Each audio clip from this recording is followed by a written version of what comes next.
미가서 2장의 내용, 우리가 읽은 내용 가운데 11절까지 이어지는 내용은 1장에서 쭉 소개되고 있는 이 말씀의 내용들이 되겠습니다. 당시 북이스라엘뿐만 아니라 이 남유다에 횡행하였던 우상 숭배에 대한 규탄, 그것에 이어서 2장 우리가 읽은 11절까지 내용에서는 당시의 권력자들의 그 행태, 그들의 악에 대해서 규탄하는 그런 내용들이 소개가 되고 있고요. 이어지는 말씀의 내용에서는 남은 자들에 대한 또 하나님의 약속이 이제 소개되고 있습니다. 그래서 당시에 권력을 가진 자들, 그리고 또 종교 지도자들을 자처하는 그런 자들, 이런 자들의 모습이 소개되면서 그들이 얼마나 잘못된 길을 걸어가고 있는가 하는 것들을 하나님께서 미가 선지자를 통해서 책망하시고 그들을 벌하시겠다 하는 말씀이 이제 소개가 되고 있습니다. 한번 내용들을 한번 들어가서 살펴보겠습니다. 본문 1절 말씀으로 가서 보시면은 이렇게 표현했어요.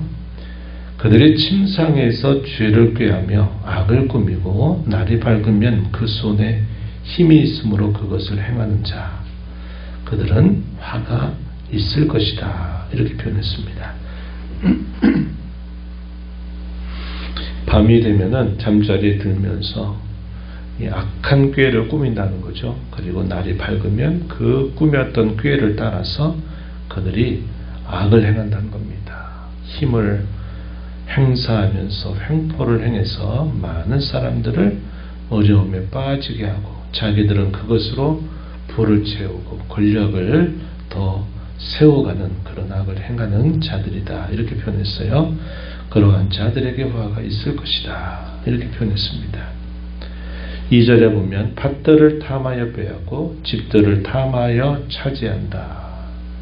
남자와 그의 집, 사람과 그의 산업을 강탈한다, 이렇게 표현했습니다.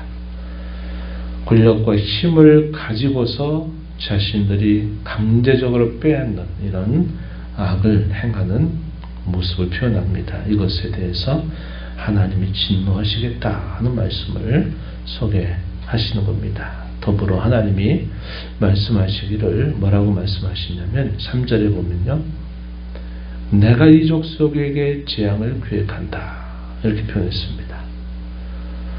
악한 자들이 밤에 악한 꾀를 꾸미고 그 꾸몄던 꾀를 따라서 그것을 날이 밝으면 행하는 그것에 반하여 하나님께서 좋다, 나도 계획을 세우겠다, 이렇게 말하는 겁니다. 하나님의 모략, 하나님의 계획은 그러한 자들에 대하여 재앙을 줄 것이다, 이렇게 하나님이 계획한다, 이렇게 말씀하십니다.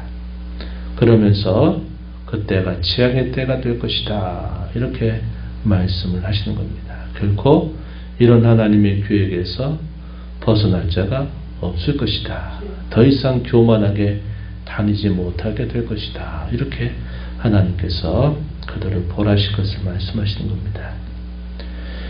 우리가 아는 대로 이스라엘 백성들이 지파별로 땅을 분배받았을 때 그 땅은 영영이 하나님의 것입니다. 모든 토지와 그 모든 것들은 하나님의 것이다, 땅은 하나님의 것이다, 분명히 말씀하셨어요. 하나님의 백성들은 그 땅을 잠시 위탁받아서 살고 있는 것이다 하는 사실을 말합니다. 그리고 그 땅은 하나님의 소유권을 인정하면서 그 땅은 분배받은 그 지파들의 후손들에게 계속적으로 물려줘야 된다 하는 것이 이 토지와 땅에 대한 이 규정이었습니다. 그런데 당시의 권력을 가진 사람들이 이 하나님의 법을 멸시하고서는 자신들이 더 많이 가지려고 악한 모략과 꾀를 꾸면서 자신들의 것을 더 많이 얻어내려고 하는 이 불의가 계속적으로 성행하고 있다는 사실을 말해주는 겁니다. 하나님께서 그 백성들에게 주신 율법에 분명한 규정이 있음에도 불구하고 그러한 말씀들을 완전히 멸시하는 그런 태도를 그들이 나타내고 있는 겁니다. 그러한 자들에 대하여 하나님 심판하시겠다 이렇게 말씀하시는 거죠. 그런 심판이 임하게 될 때 조롱하는 시, 슬픈 노래를 부르게 될 것을 말씀하셨습니다. 4절에 보면은 그 노래는 우리가 온전히 망하게 되었도다. 그가 내 백성의 산업을 옮겨 내게서 떠나게 하시며 우리 밭을 나누어 폐역자에게 주시노라. 강력한 나라에게 결국 이 모든 것들을 빼앗기게 되는 일들이 있게 될 것을 말씀하면서 조롱하는 시에가를 그들이 부르게 될 것이다. 이렇게 표현을 한 것입니다. 이러한 일들을 당하게 되는 것은 하나님께서 그 백성들에게 말씀하신 바죠. 하나님이 살라고 하신 그 땅, 하나님의 약속의 땅을 죄악으로 인하여 더럽히게 될 때 어떤 일이 있으리라고 말합니까? 신명기 말씀에서 우리가 확인했던 것처럼 결국 그 땅에서 결국 쫓겨나게 될 것이다 하는 사실을 말씀했죠. 이와 같이 하나님께서 그러한 일들이 그들에게 닥치게 되리라 이렇게 말씀을 하고 계시는 겁니다. 반면에 당시에 이 종교 지도자들에 대해서 그들은 어떤 태도를 가졌느냐? 올바르게 말씀을 전하는 자들에 대해서는 그들을 멸시하고 자신들이 듣기에 좋은 말을 하는 사람들은 누구든지 다 선지자로 세우려고 하는 그런 악한 일들을 행했다고 이야기합니다.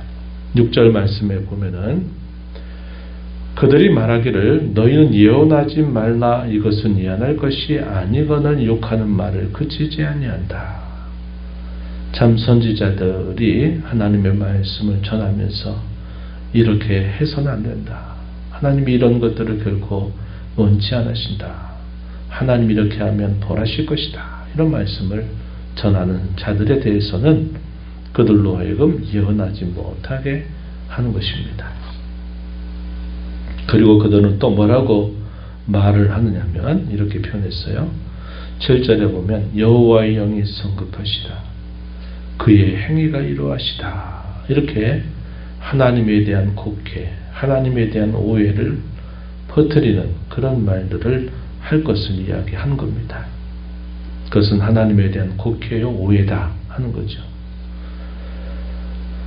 그리고 그들 가운데서 이러한 자들은 세운다는 사실들을 말씀하시는데요. 11절 가서 보면 사람이 만일 허망하게 행하며 거짓말로 이르기를 내가 포도주와 독주에 대해서 너에게 예언하리라 할 것 같으면 그 사람이 그 백성의 선지자가 되리로다. 선지자의 역할이 하나님 말씀을 받아서 그 말씀을 가감없이 전하는 데 있는데 자신들이 좋아하고 듣기 좋아하는 말을 하는 사람이라면 누구든지 너 선지자 해도 된다. 이렇게 말하고 참된 선지자들은 거역하는 그런 모습을 나타내고 있다고 말합니다. 그러한 일들로 인해서 민초들, 당시에 어려움을 겪는 힘이 없는 사람들은 그로 인해서 많은 고초를 당한다는 사실을 표현했습니다. 8절 9절입니다. 근래에 내 백성이 원수같이 일어나서 전쟁을 피하여 평안히 지나가는 자들의 의복에서 겉옷을 벗긴다. 내 백성의 부녀들을 그들의 즐거운 집에서 쫓아내고 어린 자녀에게 나의 영광을 영원히 빼앗는도다. 이렇게 표현했습니다. 권력을 탐하고 또 강탈하고 또 선지자들의 말을 막고 잘못된 말을 하는 사람들을 선지자라고 세우는 그런 시대의 폐괴함이 하나님의 백성들이라고 부르는 그들 가운데서 나타나고 있다는 것을 말해주고 있는 겁니다. 그래서 이러한 자들을 하나님께서 벌하시겠다 말씀하시면서 10절에 보면 이렇게 말했어요. 이것은 너희가 쉴 곳이 아니니 일어나 떠날지어다. 이는 그것이 이미 더러워졌음이니라. 그런즉 반드시 멸하리니 그 멸망이 크리라 이렇게 표현을 한 것입니다. 그 땅이 더러워졌기 때문에 결국 하나님이 손을 대지 않을 수 없는 그런 형편에 처해 있는 것을 말해 주면서 그 땅을 떠나는 것이 오히려 살 길처럼 이렇게 묘사하는 내용들이 소개됩니다. 그래서 하나님께서 어떻게 하시던가요?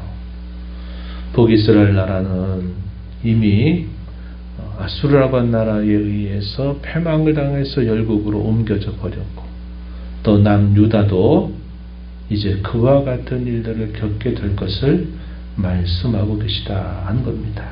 그래서 이 바벨론 포로 생활은 그냥 아무 이유 없이 그렇게 된 것이 아니다 하는 점을 우리가 알게 된 것입니다.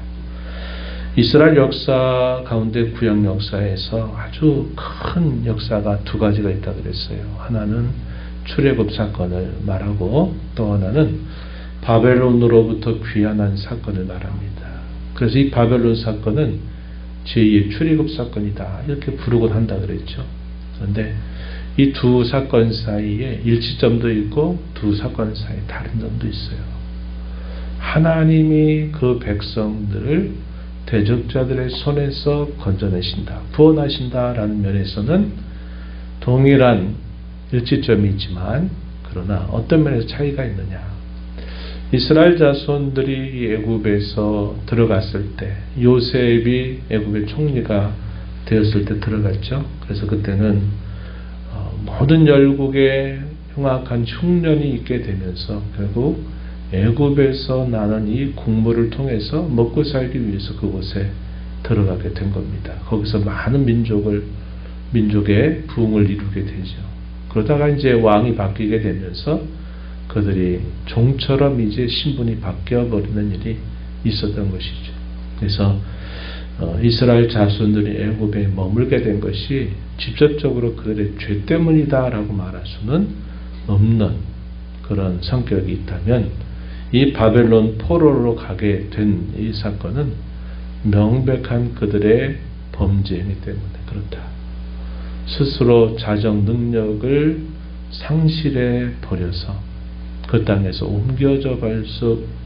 옮겨질 수밖에 없는 그러한 죄 때문에 그들이 바벨론으로 결국 팔려가게 되는 일이 있었다는 것을 말해주고 있는 겁니다. 오늘 본문 속에서도 그런 내용들을 말씀하고 있는 것이죠. 그러나 하나님이 훗날에 어떻게 하시겠는가라고 말씀하시기를 12절 이하에 보면은 야곱아 내가 반드시 너희 무리를 다 모으며 내가 반드시 이스라엘의 남은 자를 모으고 그들을 한 초소에 두기를 보스라 양떼처럼 초장의 양떼같이 하겠다. 하나님께서 그 백성들을 다시 되돌아오게 하실 것을 약속하시는 내용이죠. 사람들이 크게 떠들 것이고 길을 여는 자가 그들 앞에 올라갈 것이고 그들은 길을 열어 성문에 이르러서는 그리로 나아갈 것이다. 그들의 왕이 앞서가며 여호와께서는 선두로 가실 것이다. 이렇게 표현했습니다. 이것이 뭘 말할까요? 결국 바벨론의 이 포로로부터 하나님의 능력으로 말미암아 그들이 다시 돌아오고 회복되리라고 하는 그런 예언의 말씀을 하고 있다는 겁니다. 그때 이 돌아올 자들에 대해서 뭐라고 표현했어요?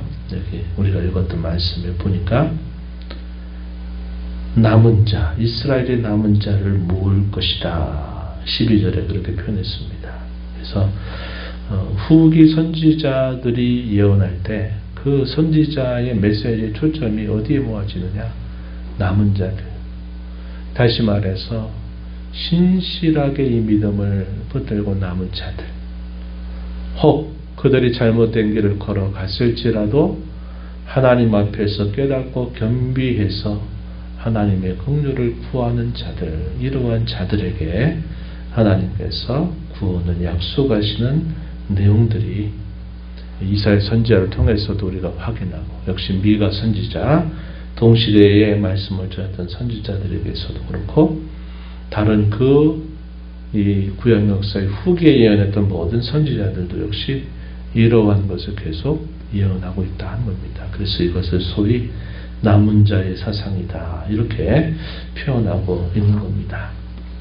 어떤 형편과 어떤 처지에 처하든지 간에 하나님 백성들이 살 길은 어떤 길이냐, 그 시대의 모습에 함께 편성하고 그 시대를 따라가는 것이 아니라 항상 하나님 앞에서 정직하고 진실하게 행하는 것, 그것이 하나님 백성들이 살 길이다 하는 사실을 우리는 잊지 말아야 된다는 겁니다. 오늘 본문 7절 하반절에 보면은 이런 말씀을 우리가 읽습니다.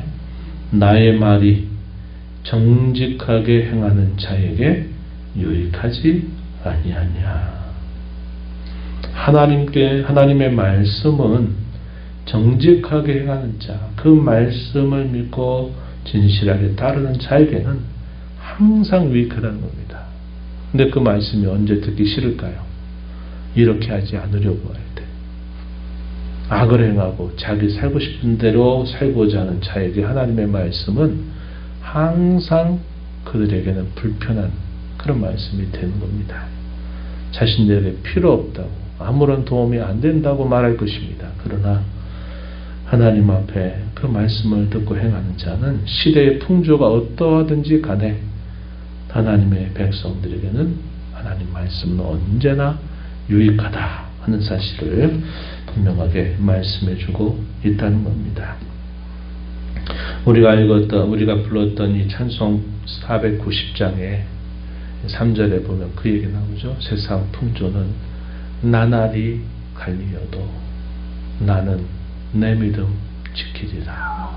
이것이 장래에 하나님이 주신 약속을 신뢰하고 확신하면서 오늘을 사는 성도의 마땅한 고백이다 하는 사실을 우리에게 보여줍니다. 오늘 본문 속에서도 남은 자들, 그리고 우리가 읽었던 7절 하반절에서 하나님의 말씀은 정직하게 행하는 자에게는 언제나 유익하다 하는 사실을 우리가 기억하면서 이 시대 가운데 이 종말의 마지막 때를 살고 있는 저와 여러분은 역시 이 시대가 어떻게 변하는지, 또 시대의 풍조가 어떻게 갈린다 할지라도 우리는 하나님의 약속을 붙들고 그분의 말씀을 믿고 따르는 자로 언제나 우리의 걸음이 곁길로 행하지 않는 자로 살아가는 저와 여러분이 되어야 하겠습니다. 하나님 아버지 감사합니다. 이 새벽 시간 또 저희들을 깨워주셔서 오늘도 생명 주신 아버지 앞에 나와 찬송드리며 또 주께서 주시는 말씀을 통해서 저희가 오늘 이 말씀을 읽으며 저희의 주어진 시대, 저희의 주어진 인생을 어떻게 살아야 될지 교훈받게 하심을 감사드립니다. 하나님의 거룩한 말씀이 어두워지면 행악자들이 득세하고 악한 꾀를 꾸미면서 연약한 자들을 강탈하고 또 그들을 어렵게 하면서 자신들의 배를 채우는 일들이 있다는 사실들을 보게 됩니다. 무법천지의 세상이 된 것처럼 하나님의 말씀은 땅에 짓밟히는 것처럼 또 보여지는 현실이 있을지라도 하나님의 말씀과 하나님의 계획과 하나님의 경영은 결코 실패하지 않는다는 사실을 저희가 기억하며 이 시대의 풍조가 어떻게 갈리고 어떠한 형편으로 흘러간다 할지라도 저희들에게 늘 하나님의 거룩한 말씀을 믿고 듣고 따르기를 힘써 살아가는 저희들 모두가 되도록 주여 도와주시며 이끌어 주시옵소서. 주 앞에 나와 기도하는 심령들의 간구를 귀밀어 주시기를 바라옵고 예수님 이름으로 기도하옵나이다. 아멘.